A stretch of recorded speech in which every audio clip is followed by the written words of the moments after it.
30 Days to a Better Man, written by MCKAY. Day 21.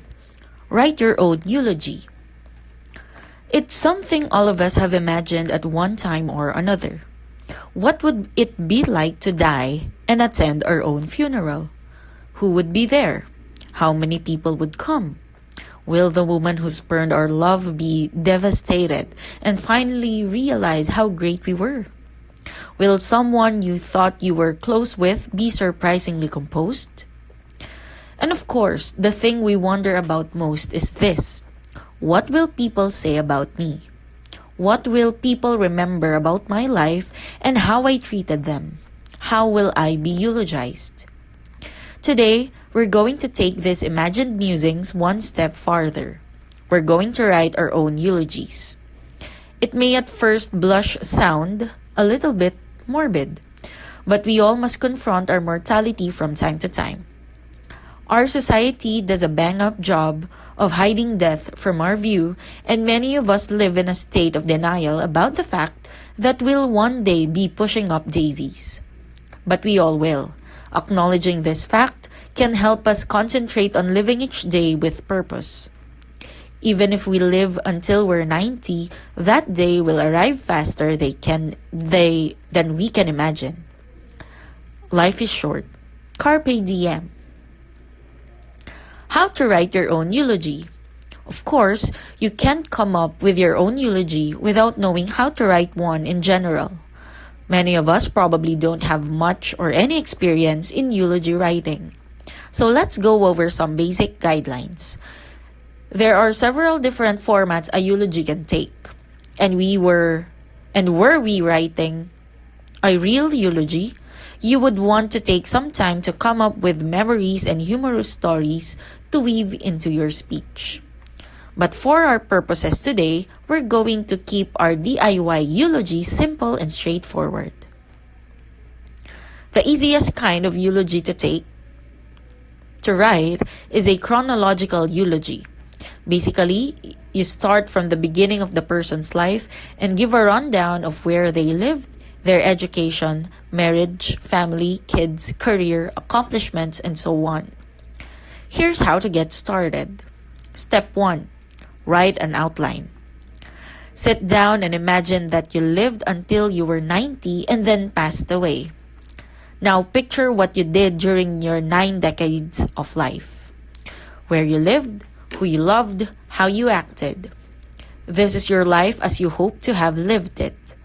Jot down some memories of yourself in answer to the following questions. Where did you live? Did you stay in the town you were born in? Did you live in a far-flung land? Did you move every few years? Where did you retire? What were your hobbies? What did you enjoy in your 20s and 30s? What did you enjoy doing with your family? What kept you busy in retirement? What kind of relationships did you have? Did you get married? How many kids did you have? How many friends did you have? Many? A few really good ones? Where did you go to school? What did you study? What did you do for work? Did you stay with one company or job your whole life, or did you change careers many times? Did you win any awards or accomplish any noteworthy feats? What was most memorable about you? Your zany sense of humor? Your delicious cooking? Your insatiable love for adventure? Your passion for the outdoors? Your unshakable faith? What was it about you that people admired most? Your unwavering loyalty to your friends? Your honesty? Your work ethic? Your love for your family? Your patience? Your leadership? What will people miss most about you? What a good listener you were? The handwritten letters you sent to friends? The way you could turn every mishap into something to laugh about? Step 2. Turn your outline into a eulogy. Now you're going to take all of the ideas you just jotted down and coalesce them into a finished project. Here's an easy format to follow. First, birth and childhood. keep this section pretty brief. Second, college and career. Where you went to school, what you majored in, what jobs you had. Include any awards you won or accomplishments you made. Third, family and relationships. Fourth, your hobbies and interests. Fifth, the qualities and characteristics that you set apart and made you memorable. Sixth, what people will miss about you. Your eulogy doesn't have to be an endless tome. Just hit the high points of your life, the really important stuff. Here's a sample eulogy that I made up.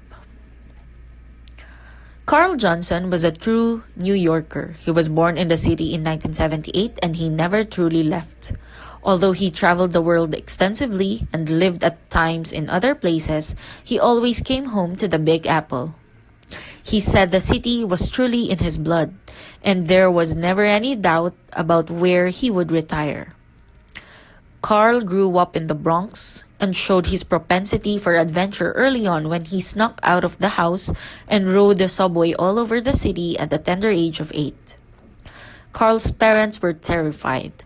Carl was delighted. Carl went to school at NYU and studied journalism. He wanted to be another Bob Woodward or Carl Bernstein. He worked for several smaller papers, always burning the midnight oil, always hot on the trail of the next big story. He landed his dream job when he was hired by the New York Times to work in their Washington bureau. He loved politics. He loved getting to the bottom of the wheeling and dealing that went on behind the scenes. Most of all, he loved to uncover corruption. He was an idealist who believed that one man could help change the government by exposing the dark things to the light. It was his work in this capacity that he won him the Pulitzer Prize for his story on the bribery going on in the Department of Natural Resources. While Carl loved his work, he loved his family more. He married Cindy, the love of his life, in 2001. They were as close as in love as any couple I've ever met. Two veritable peas in a pod. In reference to Cindy, he said to me several times, "I'm the luckiest guy in the world." Together, he and Cindy had 2 beautiful children, Robert and Elizabeth. He adored those kids. No matter how busy things got at work, Carl was always there at his children's activities. Of all his life's great accomplishments, Carl was most proud of the splendid people his children turned out to be. Although he settled down, Carl never gave up his adventurous spirit. The places he traveled are too numerous to list. He wanted to see every corner of the world and pretty well succeeded in doing so. He camped in Alaska, rode an elephant in Egypt, and canoed in the Amazon. He had a long bucket list of things he wanted to accomplish, and did all of them before he finally did kick the bucket. I can unequivocally say that Carl was the best man I knew. He combined a carpe diem attitude with faithfulness to his family and an untarnished professionalism at work. Everything Carl did, he did with integrity. 20 years after I had loaned him $50, he came across an IOU for it, written on a post-it note and stuffed in a shoebox. I had long since forgotten about the loan, but Carl came to my house that very day to repay me. He was also loyal, almost to a fault. Whatever jam someone was in, no matter how busy Carl was, he would drop everything to come help them. He would give anyone the shirt off his back. Yet, while his principles were rigid, he was no stiff. He was the only person to ever make soda come out of my nose. He could find humor in absolutely every situation. I will miss so many things about Carl. I'll miss his mighty bear hugs.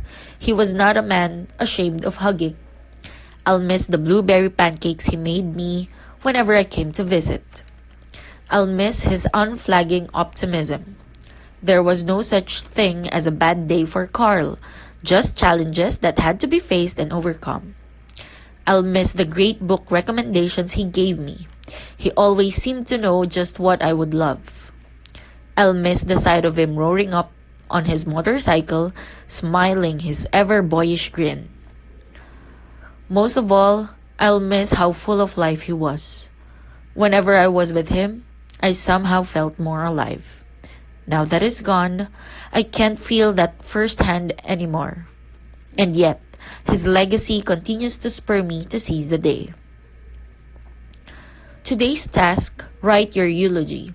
Confront your mortality and really give some thought about how you want to be remembered.